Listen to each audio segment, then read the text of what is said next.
প্রতারণার মামলায় ই-কমার্স প্রতিষ্ঠান ইভ্যালির ব্যবস্থাপনা পরিচালক মোহাম্মদ রাসেল ও তার স্ত্রী চেয়ারম্যান শামীমা নাসরিনকে ৩ বছর করে সশ্রম কারাদণ্ড দিয়েছেন আদালত।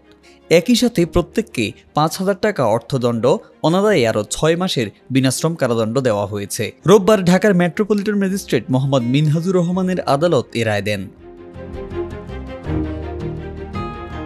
বাদীপক্ষের আইনজীবী সাকিবুল ইসলাম জানান, আসামিরা পলাতক রয়েছেন। মামলা সূত্রে জানা গেছে, ইভ্যালি বিভিন্ন মাধ্যমে চমকপ্রদ বিজ্ঞাপন দিয়ে বিভিন্ন পণ্য বিক্রয় করত। এতে আকৃষ্ট হয়ে মুজাহিদ হাসান ফাহিম নামে এক ব্যক্তি তাদের প্রতিষ্ঠান থেকে ২০২১ সালের ২০ ফেব্রুয়ারি ইয়ামাহা R15 বাইক অর্ডার করেন। মূল্য পরিশোধ করেন তিনি। তবে কর্তৃপক্ষ ৪৫ দিনের মধ্যে বাইকটি সরবরাহ করতে ব্যর্থ হয়। পরে তিনি ধানমন্ডি অফিসে যোগাযোগ করেন। কর্তৃপক্ষ ৫ লাখ টাকার চেক প্রদান করে। তবে ব্যাংক হিসেবে পর্যাপ্ত পরিমাণ অর্থ না থাকায় চেকটি নির্ধারিত তারিখে ব্যাংকে জমা না দিতে অনুরোধ করে।